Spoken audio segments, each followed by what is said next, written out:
अस्सलाम वालेकुम dear health care professionals. आज सेक्शन 3 प्रैक्टिकल एप्लीकेशन आपके साथ डिस्कस कर रहा हूँ। पहले जो 2 मॉड्यूल्स थे वो मैंने अपडेट कर लिए हैं, जिसमें एक रिदम एनालाइजेशन थी और एक फार्माकोलॉजी थी। और आज 3rd एप्लीकेशन आपके साथ डिस्कस की जा रही है और 3rd एप्लीकेशन है प्रैक्टिकल एप्लीकेशंस। ठीक है, और ACLS के लिए मैंडेटरी है कि आपकी जो ग्रिप है वो इन तीनों मॉड्यूल्स पर होनी चाहिए। जो ACLS परफॉर्म करने जा रहे हैं स्टूडेंट्स या जो स्टूडेंट्स प्रैक्टिस कर रहे हैं उनके लिए ये बहुत ज़रूरी है कि वो तीनों मॉड्यूल्स के ऊपर अपनी अच्छी ग्रिप हासिल करें, और फिर इसका उनको प्रोफेशनली बड़ा फ़ायदा होगा। और इसका जो सबसे ज़्यादा फ़ायदा होगा वो अल्टीमेटली पेशेंट्स को होगा, और पेशेंट रिकवर करेंगे। और आपका जितना CPR अच्छा होगा, आपका जितना CCF अच्छा होगा, आपका जितना स्टैंडर्ड अच्छा होगा, इतना पेशेंट्स का जो सर्वाइवल है वो सर्वाइवल रेट जो है ना इतना अच्छा हो जाएगा। ठीक है, ACLS pre course self assessment में आज हम section 3 practical application question number 1 जो है ना वो डिस्कस करने जा रहे हैं। ठीक है, और आज का मॉड्यूल बहुत ज़रूरी है कि आप इस पूरी वीडियो को देखें और फिर इसके ऊपर भी आप ग्रिप हासिल करें। मेरी तरफ से जो स्टूडेंट्स ACLS की अटेम्प्ट करने जा रहे हैं उनको बेस्ट विशेस, और वो एक दफ़ा वीडियो को पूरा देखें और उनको उनके नंबर जो है ना वो 100% जो है ना वो सही नंबर आएंगे, अच्छे नंबर आएंगे। ठीक है, चलें हम स्टार्ट लेते हैं। सबसे पहले क्वेश्चन क्या है? क्वेश्चन ये है कि how often should you switch chest compression to avoid fatigue? Choose the correct option and select submit. तो इसमें नंबर 1 है, ए जो है वो है about every 3 minutes, about every 5 minutes, about every 2 minutes और अबाउट एवरी 4 मिनट्स। तो इसमें लॉजिकली ये है कि हमने 5 साइकिल के बाद जो है ना वो ब्रेक लेते हैं 10 सेकेंड्स की, और उसमें हम स्विच करते हैं। ठीक है, stop, CPR check, pulse check, rhythm, switch the compressor. तो ये जो है ना कॉल हम करते हैं। ठीक है, उसके बीच में हम every 2 minutes 5 cycle every 2 minutes, तो एवरी 2 मिनट्स के बाद हम जो है ना वो करते हैं। ठीक है, नंबर 2 क्वेश्चन मेरे पास है सेक्शन 3 का प्रैक्टिकल एप्लीकेशन का। क्वेश्चन नंबर 2 है, you are providing bag mask ventilation to a patients in respiratory arrest, how often should you provide ventilation? तो बैग मास्क जो वेंटिलेशन आप प्रोवाइड कर रहे हैं, ठीक है, और आप कितने सेकंड्स के बाद प्रोवाइड करेंगे? तो एवरी 6 सेकंड्स के बाद हम एक ब्रेथ देंगे। जब एडवांस एयरवे इन प्लेस्ड हो जाता है, ठीक है, उसके बाद हम एवरी 6 सेकंड्स के बाद एक ब्रेथ देते हैं। ठीक है, और ये 12 to 14 ब्रेथ पर मिनट बन जाते हैं। Every 6 seconds in over seconds breath देना आपने। ठीक है, ये भी क्वेश्चन करेक्ट है। आगे मेरे पास जो क्वेश्चन नंबर 3 है, a patient's become unresponsive, you are uncertain if a faint pulse in present, the rhythm shown here is seen on the cardiac monitor and IV is in place. Which action do you take next? rhythm क्या है हमारे पास? rhythm हमारे पास ये है, एक regular Brady का rhythm है, और इसमें हम ये कह बल्कि ब्रैडी रेगुलर रिदम नहीं है, इरेगुलर रिदम है। तो इसमें फेंट पल्स है। तो फेंट पल्स ये होती हैं कि नियर टू डेथ पेशेंट, यानी कि उसकी near to asystole rhythm, near to asystole है। तो फेंट पल्स में हमेशा हम हाई क्वालिटी CPR करते हैं। नंबर A है start high quality CPR, number B है begin transcutaneous pacing, number C है administer epinephrine 1 mg, number D है एडमिनिस्टर एट्रोपिन। तो हम हाई क्वालिटी CPR इसका करेंगे। ठीक है जी, ये भी करेक्ट है। आगे मेरे पास 4th क्वेश्चन है, you are the core team leader and arrive to find a patient with a CPR in progress. On the next rhythm check, you see the rhythm shown here. Team members tell to you that patient was well but reported chest discomfort and then collapse. She has no pulse or respiration. Bag mask ventilation are producing visible chest rise, and IO access has been established. Which intervention would be your next action? तो सबसे पहले तो she has no pulse और know breathing. अगर no pulse और know breathing है तो फिर CPR है हमारे पास, ठीक है। ये जो रिदम आएगा हमारे पास, ये क्या आएगा? ये रिदम आएगा पल्सलेस इलेक्ट्रिकल एक्टिविटी। और पल्सलेस इलेक्ट्रिकल एक्टिविटी जो है it is a type of cardiac arrest. तो हम इसमें जो है ना वो हाई क्वालिटी CPR करेंगे, साथ हम इसको एपिनेफ्रीन देंगे, एपिनेफ्रीन 1 mg देंगे, ठीक है। क्योंकि हम मेडिसिन की इंटरवेंशन उसने की बताई हुई है, तो फिर हम मेडिसिन में हमारे पास है कि हम एपिनेफ्रीन देंगे और हाई क्वालिटी CPR करेंगे, ठीक है। आगे मेरे पास है question number 5, what is the recommended compression rate for high quality CPR? तो हाई क्वालिटी CPR के लिए हमारे पास जो रेट होता है वो 100 to 120 जो है कंप्रेशन पर मिनट है, ठीक है। तो पहला है 70 to 80 कंप्रेशन पर मिनट, दूसरा है 50 to 20 कंप्रेशन पर मिनट, और C है 90 to 100 कंप्रेशन पर मिनट। तो D है 100 to 120 कंप्रेशन पर मिनट। तो D हमारे पास करेक्ट आंसर है, ठीक है। आगे क्वेश्चन नंबर 6 है मेरे पास, after initiation of CPR and 1 shock for ventricular fibrillation, this rhythm is present. On the next rhythm check, a second shock is given and chest compressions are resumed immediately, and IV is in place and no drugs have been given. Bag mask ventilations are producing visible chest rise.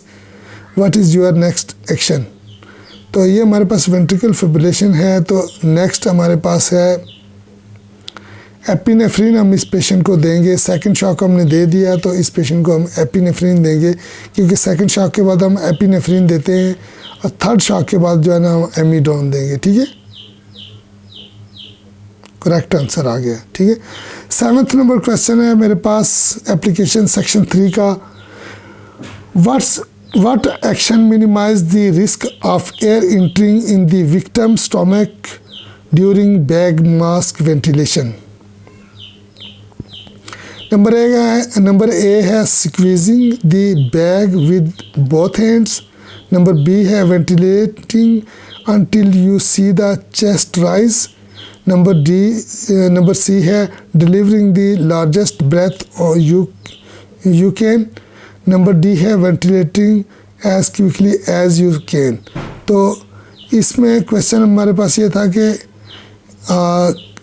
Minimise risk of air entering कैसे की जा सकती है। तो ventilating until you see the chest rise, B question होगा हमारे पास, ठीक है। क्योंकि हम चेस्ट को देखेंगे चेस्ट राइज हो रही है कि नहीं। अगर राइज हो रही है तो दैट्स मीन के जो है वो स्टोमक में एयर जो है ना वो मिनिमाइज होगी।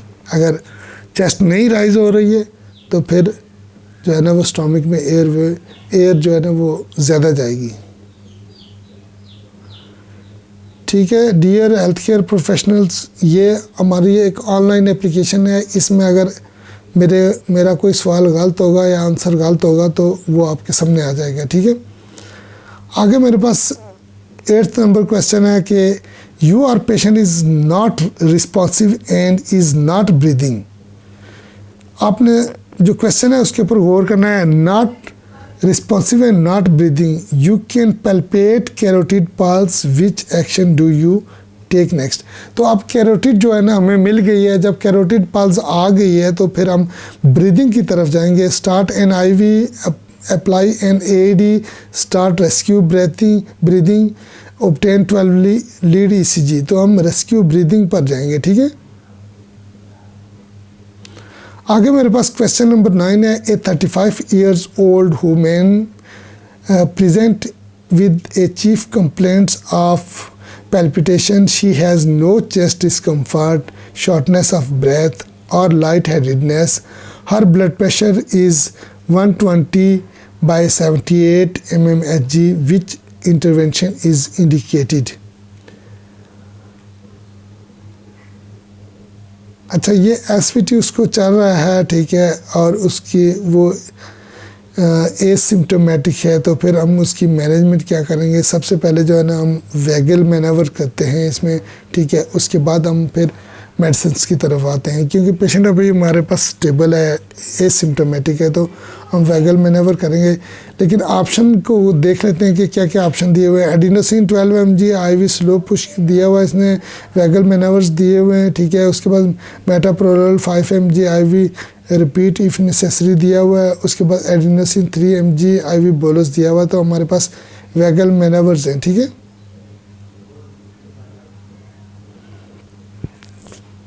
आगे मेरे पास क्वेश्चन नंबर 10 है। Which action is likely to cause air to enter the victim stomach gastric inflation during bag mask ventilation?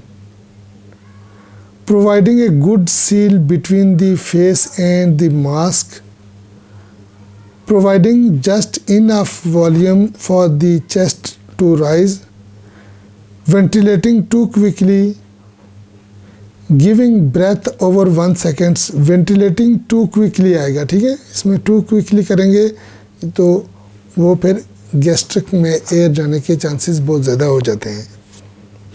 I hope guys कि आपको ये सारी चीज़ें अंडरस्टैंड करने में आसानी होगी, या आप इनको इजीली अंडरस्टैंड कर पाएंगे कि जो मैं आपको करवा रहा हूँ। ये सारी जो आपको मेहनत करवा रहा हूँ, या आप यूँ कह सकते हैं कि जितना अच्छे तरीके से मैं आपको एक्सप्लेन करके बता रहा हूँ, तो आई होप कि ये आपके लिए बड़ा इजी होगा समझने में, ठीक है। आगे मेरे पास जो क्वेश्चन है, a patient was in refractory ventricular fibrillation. Refractory कहते हैं कि बार बार उसी सिनेरियो में वही सिनेरियो रिपीट हो रहा है। रेफ्रैक्टरी ventricular fibrillation, a third shock has just been administered. Your team looks to you for instruction. What is your next action? तो थर्ड शॉक जो है ना वो दे दिया गया है, ठीक है, पेशेंट्स का, ठीक है। और उसके बाद ये हमारे पास रिदम है, रिदम हमारे पास चेक द कैरोटिड पल्स है, गिव एमिड्रोन है, उसके बाद गिव एट्रोपिन है 1 mg है, और रेज्यूम हाई क्वालिटी कंप्रेशन है। तो हम इसमें रेज्यूम हाई क्वालिटी कंप्रेशन करेंगे, ठीक है, क्योंकि जो रिदम है वो एसिस्टली है।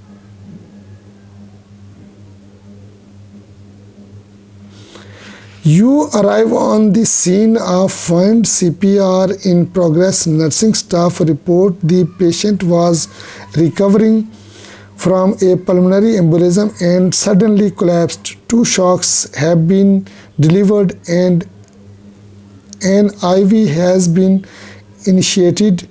What do you administer now? तो ये है कि 2 शॉक्स जो है ना वो दे दिए हैं, ठीक है। उसके बाद जो है ना 2 शॉक्स के बाद हम क्या देंगे? रिदम हमारे पास वेंट्रिकल फिब्रिलेशन है, ठीक है। और हमारे पास जो सेकंड यानी कि 2 शॉक के बाद हम जो डोज देते हैं वो है एपिनेफ्रिन 1 mg, ठीक है। इसके पास ऑप्शन हम देख लेते हैं कि क्या क्या है। सॉरी, एपिनेफ्रिन 1 mg है, ट्रांसक्यूटेनियस स्पेसिंग है, एट्रोपिन 0.5 mg है, एंडोट्रेकियल इंटुबेशन है। तो हम इसमें एपिनेफ्रिन देंगे, ठीक है। Section 3 practical application, question number 13। A 45 years old woman with a history of palpitation develops lightheadedness and she has received adenosine 6 mg IV for the rhythm shown here. Without conversion of the rhythm, she is now extremely apprehensive. Her blood pressure is 128 70 mmHg, what is the next appropriate intervention. तो अगर एक दफ़ा हमने 6 दिया तो फिर next dose जो है ना हम देंगे उसको 12 mg एडिनोसिन की, ठीक है।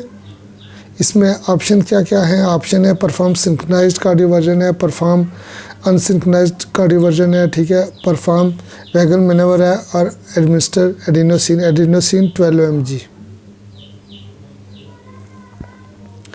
डियर हेल्थ केयर, ये एक थर्ड प्रोसेस है जो कि आपको पता होना चाहिए, ठीक है। आगे मेरे पास है question number 40। A patient 12 lead ECG is transmitted by the paramedics and shows STEMI when the patients arrive the emergency department. The rhythm shown here is seen on the cardiac monitor. The patient has resolution of moderate 5/10 chest pain after 3 doses of sublingual nitroglycerin. Blood pressure 104/70 mmHg. Which intervention is most important in reducing this patient in hospital and 30-day mortality rate? तो देखिए rhythm हमारे पास है, ST elevation है, हमने nitroglycerine इस patient को दे दी है। अगर पेशेंट ST एलिवेशन के साथ आपके पास प्रेजेंट होता है तो आपने ACS प्रोटोकॉल देकर पेशेंट को कैथ लैब मूव करना होता है फॉर PCI, ठीक है। तो अभी हमारे पास ऑप्शन क्या क्या है? नंबर 1 है नाइट्रोग्लिसरीन एडमिनिस्ट्रेशन। तो नाइट्रोग्लिसरीन तो हमने इसको ऑलरेडी दे दिए, 3 डोजेज। एट्रोपिन है सेकंड पे एडमिनिस्टर, और उसके बाद थर्ड पे है रीपरफ्यूजन थेरेपी, और फोर्थ है एप्लीकेशन ऑफ ट्रांसक्यूटेनियस पेसमेकर। तो थर्ड पे करेंगे रीपरफ्यूजन थेरेपी, यानी कि स्टंटिंग करेंगे, पेशेंट को PCI के लिए मूव करेंगे कैथ लैब में, ठीक है। उसके बाद 15 नंबर क्वेश्चन है मेरे पास, what is the recommended depth of the chest compression for an adult victim. तो इसमें हमारे पास जो 5 सेंटीमीटर है वो जो है ना वो होती है जो स्टैंडर्ड, और जो रिकमेंडेड चेस्ट डेप्थ है वो यही है कि 5 सेंटीमीटर डेप्थ होनी चाहिए, ठीक है। आगे चलते हैं जी। A patient has been resuscitated from cardiac arrest during post-ROSC treatment. The patient become unresponsive with the rhythm shown here. Which action is indicated next? Rhythm हमारे पास है वेंट्रिकल फिब्रिलेशन है, ठीक है। उसके बाद है गिव लाइडोकेन है, परफॉर्म सिंक्रोनाइज कार्डियोवर्जन है, ठीक है, और रिपीट एमिड्रोन है, गिव इमीडिएट अनसिंक्रोनाइज्ड आई एनर्जी शॉक डिफिब्रिलेशन। तो यहाँ जब भी वेंट्रिकल फिब्रिलेशन होगा तो उसको हम डिफिब्रिलेशन करेंगे, ठीक है। आगे मेरे पास है क्वेश्चन नंबर 17 क्वेश्चन है, ठीक है। How does complete chest recoil contribute to effective CPR? Increase the rate of chest compression, reduce rescue fatigue, allow maximum blood return to the heart, and reduce the risk of rib fracture. तो allow maximum blood return to heart होगा, यानी कि complete recoil of chest करेंगे तो हमारे पास एक जो है ना अच्छा CPR होगा उसमें, ठीक है। और फिर हम complete recoil कंट्रीब्यूट करेंगे तो फिर एक क्वालिटी CPR को हम अचीव करेंगे, ठीक है जी। Dear health care professionals, I hope कि आपको समझने में, अंडरस्टैंड करने में आसानी होगी और आपने अच्छा फील किया होगा।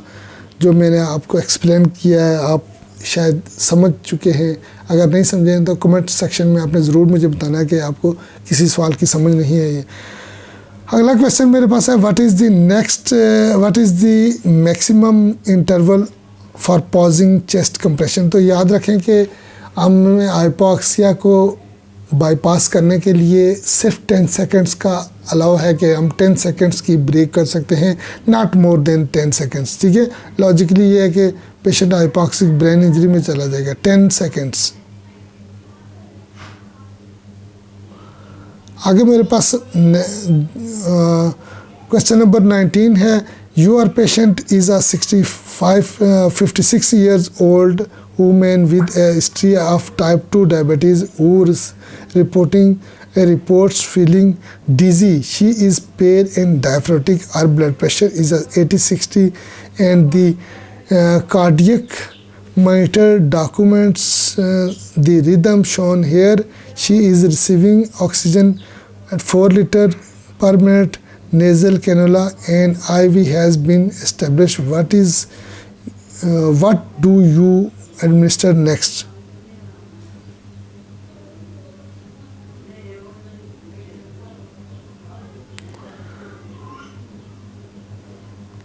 इसमें देखें पेशेंट जो है ना वो वेज़ोवैगल में गई हुई है, उसका प्रेशर जो है ना 80/60 है, ठीक है। तो हम जो है ना इसको इंजेक्शन एट्रोपिन देंगे ताकि सिम्टोमेटिक ब्रेडिकार्डिया के लिए एट्रोपिन रिकमेंडेड है, ठीक है। क्वेश्चन नंबर 20 मेरे पास लास्ट है इस सेक्शन का, प्रैक्टिकल एप्लीकेशन का, ठीक है। Which action should you take immediately after providing AED? तो क्या करना है आपने? रेज्यूम द CPR करना है, रेज्यूम द चेस्ट कंप्रेशन करना है, ठीक है। ऑप्शन क्या क्या दिए? Prepare to deliver a second shock है, रेज्यूम चेस्ट कंप्रेशन है, और स्टार्ट रेस्क्यू ब्रीथिंग है, और चेक दी पल्स रेट है। तो हम क्या करेंगे? रेज्यूम चेस्ट कंप्रेशन करेंगे। एप्लीकेशन जो है ना वो समझ आ गई होगी, ठीक है। और आपको अच्छी तरह मैंने ब्रीफ किया है। वीडियो को एंड तक देखने का आपका शुक्रिया। और जो स्टूडेंट एक दफ़ा फिर ACLS के अटेम्प्ट करने जा रहे हैं उनको मैं बेस्ट ऑफ लक कहता हूं और बेस्ट विशेस कहता हूं। आई होप कि ये मेरी वीडियो आपको पसंद आई होगी। अगर आपको ये मेरी वीडियो पसंद आई तो वीडियो को लाइक करें, चैनल को सब्सक्राइब करें और दोस्तों के साथ शेयर करें। मुझे आपकी सपोर्ट की ज़रूरत है। मेरा टारगेट जो रह गया वो 3 मंथ का रह गया। मैंने दिसंबर तक अपना टारगेट अचीव करना है, अदरवाइज़ मेरा चैनल जो है ना वो मोनेटाइज़ नहीं हो सकेगा। तो आप सबसे रिक्वेस्ट है कि मेरे चैनल को मोनेटाइज़ करने में आपकी हेल्प की ज़रूरत है और आप चैनल को लाइक और सब्सक्राइब ज़रूर करें, अपने दोस्तों के साथ और शेयर भी करें। और आपने बहुत ज़्यादा ख्याल रखें। अल्लाह हाफिज़। Thank you very much.